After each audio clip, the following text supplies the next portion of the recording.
Narration means speech, অর্থাৎ narration শব্দের অর্থ হলো বাংলা যদি বলি তাহলে উক্তি বা বক্তব্য। There are two types of narration. Direct narration and indirect narration. In the direct narration, that means যখন কোনো বক্তার বক্তব্য হুবহু প্রকাশিত হয় সেটা হলো ডিরেক্ট ন্যারেশন, এবং যেক্ষেত্রে স্পেসটি ইনভার্টেড কমার মধ্যে থাকে।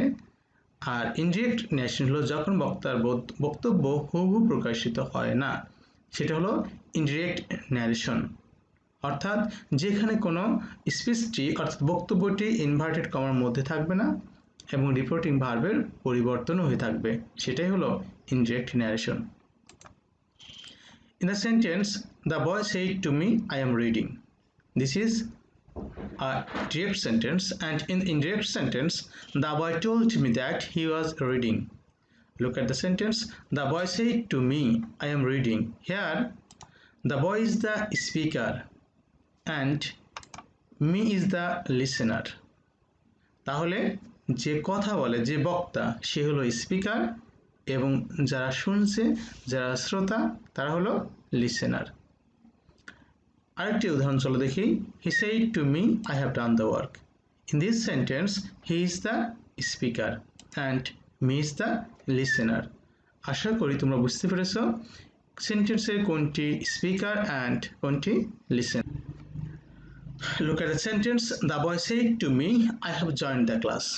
অর্থাৎ আমরা যদি ডিরেক্ট থেকে ইনডিরেক্ট সেন্টেন্স পরিবর্তন করতে চাই, তাহলে ডিরেক্ট সেন্টেন্সের বেশ কিছু অংশ রয়েছে যাদের কিছু নির্দিষ্ট নাম রয়েছে, আমাদেরকে এই নামগুলো অবশ্যই জানতে হবে, তাছাড়া পরিবর্তনের সময় অনেক সমস্যার সম্মুখীন হতে হবে। সেজন্য চলো প্রথমে আমরা সেই নামগুলো দেখে নিই। Look at the sentence, the boy said to me, I have joined the class. In this sentence, I have joined the class is the speech of the boy and it is bounded by inverted comma. I have joined the class. এবং এই inverted কমার মধ্যে যে অংশটা রয়েছে direct সেন্টেন্সে, সেই অংশটার নাম হলো রিপোর্টেড স্পিচ। তাহলে ইনভার্টেড কমার মাঝে যে অংশটা থাকবে সেই অংশটির নাম হলো রিপোর্টেড স্পিচ, এবং এই অংশের মধ্যে রয়েছে আরও বিভিন্ন অংশ, যেমন I subject of reported speech, have auxiliary verb, joint verb of reported speech, the class object of reported speech. অর্থাৎ রিপোর্টেড স্পিচের মধ্যে যে বিভিন্ন সাবজেক্ট ভার্ব অবজেক্ট রয়েছে সেগুলো আমরা ইতিমধ্যে দেখেছি। এখন এই ইনভার্টেড কমা এর বাহিরে আরেকটি ভার্ব রয়েছে, দেখো, the boy said to me, here said is the verb, এবং এই ভার্বকে বলা হয় রিপোর্টিং ভার্ব। কি ভার্ব? Reporting verb. এবং এই সেন্টেন্সে the boy is the subject of reporting verb and hear me is the object of reporting verb. You have to memorize the name of these portions. Okay? Changing form of some words, আমরা direct থেকে indirect যখন পরিবর্তন করব তখন কিছু শব্দ রয়েছে যে শব্দগুলোকে পরিবর্তন করতে হয়। চলো সেই শব্দগুলো দেখি। যেমন নাও, নাও থাকলে লিখতে হবে then, here, there, this, that, these, those, ago, before, hence, thence, hither, thither, thus, so, come, go, today, that day, tonight, that night, tomorrow, the next day, yesterday, the previous day, last night, the previous night, next week, the following week. You have to memorize the changing word of this base word. Dear students, different reporting verb and conjunctions. আমরা direct থেকে যদি indirect sentence করতে চাই তাহলে reporting verb এবং কনজাংশনের পরিবর্তন হয়ে থাকে বা কনজাংশনের ব্যবহার করা হয়ে থাকে, সেগুলো আমরা এখন দেখব কিভাবে আমরা রিপোর্টিং ভার্বের পরিবর্তন করব এবং কমা, ইনভার্টেড কমা এর পরিবর্তে বা আমরা কোন কোন কনজাংশন কখন ইউজ করব। চলো একটি সেন্টেন্স দেখি। He said to me, I shall go. This is a direct sentence. He said to me, I shall go. অর্থাৎ এই ডিরেক্ট সেন্টেন্সের দেখো রিপোর্টেড স্পিচ আছে কোন অংশটি? যে অংশটি ইনভার্টেড কমার মাঝে রয়েছে সেটি হলো রিপোর্টেড স্পিচ। এখন এই রিপোর্টেড স্পিচ অনুসারে রিপোর্টিং ভার্বের পরিবর্তন করতে হয়। নাম্বার 1 অ্যাসার্টিভ, অর্থাৎ রিপোর্টেড স্পিচ যদি অ্যাসার্টিভ সেন্টেন্স হয় তাহলে ডিরেক্ট থেকে ইনডিরেক্ট করার সময় রিপোর্টিং ভার্বের পরিবর্তে সে বা সেইড, টেল বা টোল্ড ব্যবহার করতে হবে। অর্থাৎ যদি রিপোর্টিং ভার্বের পর অবজেক্ট থাকে তাহলে আমরা সেই ক্ষেত্রে প্রেজেন্ট টেন্স হলে টেল, পাস্ট টেন্স হলে টোল্ড ব্যবহার করব এবং কনজাংশন হিসেবে অর্থাৎ কমা এবং ইনভার্টেড কমা এর পরিবর্তে ব্যবহার করব দ্যাট। যদি সেন্টেন্সটি ইন্টারোগেটিভ হয়, খেয়াল করো, the boy said will you return the book to me. এই সেন্টেন্সটি খেয়াল করো, রিপোর্টেড স্পিচ অর্থাৎ ইনভার্টেড কমার মাঝে যে অংশটি রয়েছে সেটা হলো ইন্টারোগেটিভ সেন্টেন্স। যদি সেন্টেন্সটি ইন্টারোগেটিভ সেন্টেন্স হয় তাহলে ডিরেক্ট থেকে ইনডিরেক্ট করার সময় সেইড রিপোর্টিং ভার্বের পরিবর্তে আস্ক অর আস্কড বা ইনকোয়ার অফ ব্যবহার করতে হবে। অর্থাৎ প্রেজেন্ট টেন্স হলে আস্ক, পাস্ট টেন্স হলে আস্কড এবং কমা এবং ইনভার্টেড কমা এর পরিবর্তে ইফ অথবা ডাব্লিউএস কোশ্চেন ব্যবহার করতে হবে। এই ক্ষেত্রে আমাদেরকে মনে রাখতে হবে যদি সেন্টেন্সটি অক্সিলারি ভার্ব আর মডেল অক্সিলারি দ্বারা শুরু হয় তাহলে সেক্ষেত্রে আমরা কনজাংশন হিসেবে ইফ ব্যবহার করব। আর যদি সেন্টেন্সটি ডাব্লিউএস কোশ্চেন দ্বারা শুরু হয়, যেমন হোয়ার ডু ইউ লিভ, এখানে ডাব্লিউএস কোশ্চেন ব্যবহার করা হয়েছে, সেক্ষেত্রে ডাব্লিউএস কোশ্চেনটি ব্যবহার করতে হবে। I am repeating for you, যদি ডিরেক্ট সেন্টেন্সে রিপোর্টেড স্পিচটি অক্সিলারি ভার্ব দ্বারা শুরু হয়, প্রশ্ন যদি অক্সিলারি ভার্ব দ্বারা করা থাকে তাহলে সেক্ষেত্রে আমরা কনজাংশন হিসাবে ইফ ব্যবহার করব। আর যদি ডাব্লিউএস কোশ্চেন দ্বারা শুরু হয় তাহলে সেই শব্দটি ব্যবহার করব। Number 3 imperative sentence. ইম্পারেটিভ সেন্টেন্সের ক্ষেত্রে আমরা জানি যে ইম্পারেটিভ সেন্টেন্সটা যদি আদেশ বোঝায় তাহলে আমরা লিখব অর্ডার। যদি সেনাবাহিনীর ক্ষেত্রে হয়ে থাকে তাহলে সেক্ষেত্রে আমরা আদেশের ক্ষেত্রে কমান্ড ব্যবহার করব। যদি উপদেশ বোঝায় তাহলে অ্যাডভাইস, যদি অনুরোধ বোঝায় তাহলে রিপোর্টিং ভার্বের পরিবর্তে রিকোয়েস্ট এবং নিষেধ বোঝালে রিপোর্টিং ভার্বের পরিবর্তে ফরবিড ব্যবহার করব। আমি আবার বলছি, ডিরেক্ট সেন্টেন্সে ইনভার্টেড কমার মাঝে যে অংশটা থাকে সেটাকে বলা হয় রিপোর্টেড স্পিচ। এই রিপোর্টেড স্পিচ দ্বারা যদি আদেশ বোঝায় তাহলে অর্ডার অর কমান্ড, যদি অনুরোধ বোঝায় রিকোয়েস্ট, যদি নিষেধ বোঝায় ফরবিড এবং উপদেশ বোঝালে রিপোর্টিং ভার্বের পরিবর্তে অ্যাডভাইস লিখতে হবে। তবে এক্ষেত্রে রিপোর্টিং ভার্ব যদি প্রেজেন্ট টেন্সে থাকে তাহলে প্রেজেন্ট ফর্ম, আর যদি পাস্ট টেন্সে থাকে এই সমস্ত ভার্বগুলোর পাস্ট ফর্ম ব্যবহার করতে হবে এবং কমা এবং ইনভার্টেড কমা উঠে গিয়ে টু বসাতে হবে। অর্থাৎ কমা এবং ইনভার্টেড কমা এর পরিবর্তে ইম্পারেটিভ সেন্টেন্সের ক্ষেত্রে টু বসবে। চলো আরেকটি উদাহরণ দেখি। যদি সেন্টেন্সটি লেট দ্বারা শুরু হয়, অর্থাৎ রিপোর্টেড স্পিচে যদি লেটের ব্যবহার করা হয়ে থাকে এবং সেটি দ্বারা যদি প্রস্তাব বোঝায় তাহলে রিপোর্টিং ভার্বের পরিবর্তে প্রপোজ আর সাজেস্ট, যদি এটি পাস্ট টেন্সে থাকে তাহলে প্রপোজড বা সাজেস্টেড অথবা টেল বা টোল্ড ব্যবহার করতে হবে এবং সেক্ষেত্রে কমা এবং ইনভার্টেড কমা এর পরিবর্তে দ্যাট বসবে, তারপর সাবজেক্ট, তারপর একটি শুড, ভার্বের প্রেজেন্ট ফর্ম। আর এই সেন্টেন্সে লেট দ্বারা যদি প্রস্তাব না বোঝায়, দেখো the teacher said let him do the work, এই সেন্টেন্সে লেট দ্বারা প্রস্তাব বোঝায়নি। সুতরাং লেট দ্বারা প্রস্তাব না বোঝালে সেক্ষেত্রে আমরা কি ব্যবহার করব, টেল বা টোল্ড ব্যবহার করব এবং কমা এবং ইনভার্টেড কমা এর পরিবর্তে আমরা লিখব দ্যাট, তারপর সাবজেক্ট মাইট বা might be allowed to plus ভার্বের প্রেজেন্ট ফর্ম। যদি সেন্টেন্সটি অপটেটিভ হয়ে থাকে, রিপোর্টেড স্পিচ যদি অপটেটিভ হয়, যেমন he said to me may Allah bless you, may Allah bless you is a optative sentence. যদি অপটেটিভ সেন্টেন্স হয়ে থাকে তাহলে রিপোর্টিং ভার্বের পরিবর্তে উইশ অর প্রে, তার মানে আমরা জানি অপটেটিভ সেন্টেন্সে দুইটা অপশন হয়ে থাকে, একটা হলো ইচ্ছা আর একটা হলো প্রার্থনা বোঝায়। যদি ইচ্ছা বোঝায় তাহলে সেক্ষেত্রে আমরা লিখব উইশ, আর যদি প্রার্থনা বোঝায় তাহলে লিখব প্রে। অনুরূপভাবে কমা এবং ইনভার্টেড কমা উঠে যে দ্যাট বসবে। আর সেন্টেন্সটি যদি এক্সক্লামেটরি হয়, they said how beautiful the scenery of Cox's Bazar is, যদি সেন্টেন্সটি ইন্টারোগেটিভ হয় তাহলে ইন্টারোগেটিভ হলে রিপোর্টিং ভার্বের পরিবর্তে exclaimed with joy, exclaimed with sorrow অথবা এক্সক্লাইমড উইথ ওয়ান্ডার। তার মানে যদি আনন্দ বুঝিয়ে থাকে জয়, যদি দুঃখ বুঝিয়ে থাকে সরো, আর যদি কোনোটিকেই না বুঝিয়ে থাকে সেক্ষেত্রে আমরা যদি অবাক করার মতো কিছু বুঝায় তাহলে ওয়ান্ডার অথবা টেল বা টোল্ড ব্যবহার করে আমরা এটাকে ইনজেক্ট করব। এবং কমা এবং ইনভার্টেড কমার পরিবর্তে, দ্যাট মিন্স কমা এবং ইনভার্টেড কমার পরিবর্তে আমরা দ্যাট ব্যবহার করব। আশা করি তোমরা বুঝতে পেরেছো। এবার পার্সন অ্যাট এ গ্ল্যান্স, অর্থাৎ আমরা ডিরেক্ট থেকে ইনডিরেক্ট করতে গেলে আমাদেরকে পার্সন পরিবর্তন করতে হয়। সেজন্য প্রথমেই আমরা পার্সনগুলো দেখে নিই। আমরা জানি পার্সন রয়েছে তিন ধরনের, একটি হলো ফার্স্ট পার্সন, সেকেন্ড পার্সন এবং থার্ড পার্সন। ফার্স্ট পার্সন হলো আই, অর্থাৎ এই ক্ষেত্রে আমরা যে পরিবর্তনগুলি করব সেগুলো এক নজরে দেখে নেই। Person, subject form, object form, positive form. অর্থাৎ ফার্স্ট পার্সন আই, এটি হলো সাবজেক্ট ফর্ম, তার অবজেক্ট হলো মি, পজিটিভ ফর্ম মাই। এবং উই যদি হয় তাহলে অবজেক্ট ফর্ম হবে আস, পজিটিভ ফর্ম আওয়ার। যদি সেকেন্ড পার্সন হয় সাবজেক্ট ইউ, তাহলে অবজেক্ট ফর্ম ইউ এবং পজিটিভ ফর্ম ইউর। থার্ড পার্সনের ক্ষেত্রে he, she, it, subject form, object form হলো হিম, হার, ইট এবং positive form his, her. Subject form they, object form them, their. এই রূপগুলো তোমাদেরকে অবশ্যই জানতে হবে। এবার আমরা দেখব চেঞ্জিং অফ পার্সন, অর্থাৎ ডিরেক্ট থেকে ইনডিরেক্ট করার সময় পার্সনের কীরকম পরিবর্তন হয়ে থাকে।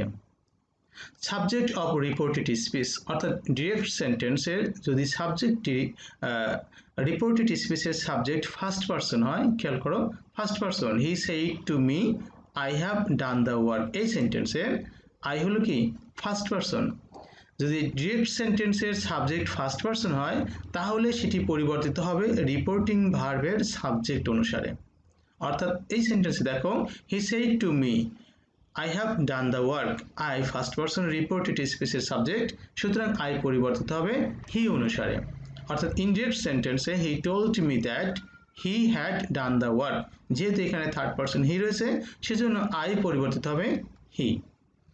সেকেন্ড পার্সন অর্থাৎ রিপোর্টেড স্পিচের সাবজেক্ট যদি সেকেন্ড পার্সন হয়, যেমন he said to me you have done your duty, এই সেন্টেন্স দেখো সাবজেক্ট ইউ, যদি সেকেন্ড পার্সন ইউ হয় তাহলে পরিবর্তন করবে অবজেক্ট অফ রিপোর্টিং ভার্ব, অর্থাৎ রিপোর্টিং ভার্বের অবজেক্ট অনুসারে। যেমন he said to me you have done your duty. যদি আমরা দেখি indirect, he said to me that I had done my duty, এখানে মি লেখা হচ্ছে অবজেক্ট কিন্তু জায়গাটি কি দ্যাটের পরে সাবজেক্ট বসবে আর মি এর সাবজেক্ট হলো আই, সুতরাং হি said to me that I had done my duty. Next third person, যদি রিপোর্টেড স্পিচের সাবজেক্ট থার্ড পার্সন হয় তাহলে সেটা অপরিবর্তিত থাকবে। I said to you he had done his duty. In direct sentence, I said to you that he had done his duty. অর্থাৎ এখানে direct সেন্টেন্সে রিপোর্টেড স্পিচের সাবজেক্ট হি এবং ইনডিরেক্ট সেন্টেন্সেও সেটি অপরিবর্তিত রয়েছে। এবার আমরা দেখব উই এর ব্যবহার। Direct sentence, the teacher said we must die one day. Indirect sentence, the teacher said that we must die one day. এখানে শুধুমাত্র আমরা অ্যাসার্টিভ সেন্টেন্স হওয়ার কারণে ইনভার্টেড কমা এবং কমা উঠে যে দ্যাট বসিয়েছি এবং বাক্যাংশ অপরিবর্তিত রয়েছে, অর্থাৎ পার্সনটা উই অপরিবর্তিত থাকবে। চেঞ্জিং অফ টেন্সেস, আমরা এখন দেখব ডিরেক্ট থেকে ইনডিরেক্ট করার সময় যে টেন্সের পরিবর্তনগুলো হয়ে থাকে সেগুলো কেমনভাবে পরিবর্তন হয়ে থাকে। If the reporting verb is in present tense or future tense, অর্থাৎ the direct sentence reporting verb যদি প্রেজেন্ট ইনডিফিনাইট বা প্রেজেন্ট পারফেক্ট অথবা ফিউচার ইনডিফিনাইট টেন্স হয় তাহলে রিপোর্টেড স্পিচে টেন্সের কোনো পরিবর্তন হবে না, অর্থাৎ যে টেন্স আছে সেই টেন্সেই থাকবে। চলো একটি উদাহরণ দেখি। হি সেজ আই অ্যাম ইল, তাহলে কি হবে হি সেজ দ্যাট হি ইজ ইল। এখানে দেখো আই অ্যাম ইল, এটি রিপোর্টেড স্পিচ, এটা সিম্পল প্রেজেন্ট টেন্স রয়েছে এবং ইনডিরেক্ট সেন্টেন্সেও he is ill simple present টেন্সেই রাখা হয়েছে, কারণ রিপোর্টিং ভার্ব হলো সেজ। আমরা তো আগেই শিখেছি যদি রিপোর্টিং ভার্বটি প্রেজেন্ট ইনডিফিনাইট, প্রেজেন্ট পারফেক্ট এবং ফিউচার ইনডিফিনাইট টেন্স হয় তাহলে রিপোর্টেড স্পিচে টেন্সের কোনো পরিবর্তন হবে না। চলো আরেকটি উদাহরণ দেখি। Robin will say he writes A letter, এই সেন্টেন্সে দেখো রিপোর্টিং ভার্বটি ফিউচার ইনডিফিনাইট টেন্স রয়েছে, আর ফিউচার ইনডিফিনাইট টেন্স হলে এখানেও রিপোর্টেড স্পিচে অর্থাৎ ইনডিরেক্ট সেন্টেন্সে রিপোর্টেড স্পিচের কোনো সাবজেক্টের টেন্সের কোনো পরিবর্তন ঘটবে না। Robin will say that he writes a letter, he writes a letter present indefinite tense, দেখো পরেরটিও প্রেজেন্ট ইনডিফিনাইট টেন্সে রয়েছে। Number 2 reporting verb past tense, অর্থাৎ রিপোর্টিং ভার্ব যদি পাস্ট টেন্স হয় তাহলে রিপোর্টেড স্পেসে করেসপন্ডিং পাস্ট টেন্স হবে, অর্থাৎ টেন্সের বিভিন্ন রকম পরিবর্তন ঘটে থাকবে। চলো আমরা একটি চার্টের সাহায্যে এটি দেখি। অর্থাৎ ডিরেক্ট সেন্টেন্সে রিপোর্টিং ভার্ব যদি পাস্ট টেন্সে থাকে তাহলে রিপোর্টেড স্পেসের নিম্নলিখিত পরিবর্তন ঘটবে। কিরকম পরিবর্তন? যদি রিপোর্টেড স্পেসটি প্রেজেন্ট ইনডিফিনাইট টেন্স হয়, চেঞ্জ হবে past indefinite. Present continuous, past continuous. Present perfect, past perfect. Present perfect continuous, past perfect continuous. Past indefinite, past perfect. Past continuous, past perfect continuous এবং past perfect, past perfect. আশা করি তোমরা বুঝতে পেরেছো। এরপর যদি সেন্টেন্সে ক্যান থাকে could, shall or will, should or would, may, might, would, could, should, might এগুলো থাকলে আর ought থাকলে unchanged, তার মানে এই মডেল ভার্বগুলোর কোনো পরিবর্তন হবে না ডিরেক্ট থেকে ইনডিরেক্ট সেন্টেন্সের ক্ষেত্রে, যদিও রিপোর্টিং ভার্বটি পাস্ট টেন্সে থাকবে। এবার আমরা দেখব মাস্টের ব্যবহার। ডিরেক্ট থেকে ইনডিরেক্ট করার সময় যদি মাস্ট থাকে তাহলে মাস্ট এর পরিবর্তে সাধারণত হ্যাড টু ব্যবহার করতে হবে। মাস্টের পরিবর্তে সাধারণত হ্যাড টু ব্যবহার করা হয়। যেমন Nafisa said I must write a letter, এই সেন্টেন্সে Nafisa said that she had to write a letter. Next sentence খেয়াল করো, the teacher said to the students you must obey your parents, এই সেন্টেন্সে দেখো যদি আমরা ইনডিরেক্ট করি the teacher told the students that they must obey their parents, এখানে must অপরিবর্তিত রয়েছে। অর্থাৎ আমরা এভাবে মনে রাখতে পারি মাস্ট দ্বারা যদি বাধ্যবাধকতা বোঝায় অর্থাৎ যেটা অবশ্যই করতে হবে সেক্ষেত্রে মাস্ট অপরিবর্তিত থাকবে, আর অন্য সকল ক্ষেত্রে মাস্টের পরিবর্তে হ্যাড টু ব্যবহার করতে হবে। রিপোর্টেড স্পেস যদি আনরিয়েল পাস্টে বোঝায় তাহলে কি হবে? অনলি চেঞ্জিং অফ পার্সন, সেক্ষেত্রে আমরা শুধুমাত্র পার্সন পরিবর্তন করব। আবার বলছি, রিপোর্টেড স্পেস দ্বারা যদি আনরিয়েল পাস্টে বোঝায় সেক্ষেত্রে আমরা শুধুমাত্র পার্সন পরিবর্তন করব। রিপোর্টিং ভার্ব পাস্ট টেন্স হওয়া সত্ত্বেও, যেমন he said I wish I were a bird, এটি আনরিয়েল পাস্ট বোঝাচ্ছে রিপোর্টেড স্পেস দ্বারা, তাহলে ইনডিরেক্ট হবে he wished he were a bird. যেহেতু সেট ছিল পাস্ট টেন্স সেজন্য উইশের পরিবর্তে উইশড করা হয়েছে এবং শুধুমাত্র এখানে পার্সন পরিবর্তন করা হয়েছে হি ওয়ার এ বার্ড, কোনো কনজাংশন ব্যবহার করা হয়নি। Number 3, reporting verb past tense and reported speech is in universal truth or habitual fact. তার মানে রিপোর্টিং ভার্বটা যদি পাস্ট টেন্সে থাকে এবং রিপোর্টেড স্পিচ দ্বারা যদি ইউনিভার্সাল ট্রুথ অর্থাৎ হ্যাবিচুয়াল ফ্যাক্ট যদি বুঝিয়ে থাকে তাহলে চিরন্তন সত্য কোনো ঘটনা বুঝিয়ে থাকে সেক্ষেত্রে রিপোর্টেড স্পিচে টেন্সের কোনো পরিবর্তন ঘটবে না। আবার বলছি, রিপোর্টিং ভার্ব পাস্ট টেন্স কিন্তু রিপোর্টেড স্পিচটি হ্যাবিচুয়াল ফ্যাক্ট, ইউনিভার্সাল ট্রুথ অর্থাৎ চিরন্তন সত্য যদি বুঝিয়ে থাকে সেক্ষেত্রে শুধুমাত্র পার্সন পরিবর্তন ঘটবে কিন্তু টেন্সের কোনো পরিবর্তন ঘটবে না। যেমন he said the earth moves around the sun, এই সেন্টেন্সে he said that the earth moves around the sun, দেখো এখানে কি শুধুমাত্র কমা এবং ইনভার্টেড কমা পরিবর্তে দ্যাট বসানো হয়েছে, যেহেতু রিপোর্টেড স্পিচটি স্টেটমেন্ট সেন্টেন্স আর অ্যাসার্টিভ সেন্টেন্স, এখানে টেন্সের কোনো পরিবর্তন করা হয়নি। অর্থাৎ রিপোর্টিং ভার্ব পাস্ট টেন্সে থাকলেও যদি রিপোর্টেড স্পিচ ইউনিভার্সাল ট্রুথ আর হ্যাবিচুয়াল ফ্যাক্ট অর্থাৎ চিরন্তন সত্য কোনো কিছু বুঝিয়ে থাকে সেক্ষেত্রে শুধুমাত্র পার্সন পরিবর্তন করতে হবে। Dear students, here is also a test for you. Test 2. He says to me, I am well. এই সেন্টেন্স অনুসরণ করে তোমরা অবশ্যই কমেন্ট বক্সে লিখবে reporting verb, what is the reporting verb of the sentence, object of reporting verb, subject of reporting verb, reported speech, verb of reported speech, object of reported speech and subject of reported speech, এই অপশনগুলো তোমরা comment বক্সে লিখবে। So start to write. Thank you everybody, have a nice day. See you again in the next class. Allah Hafiz.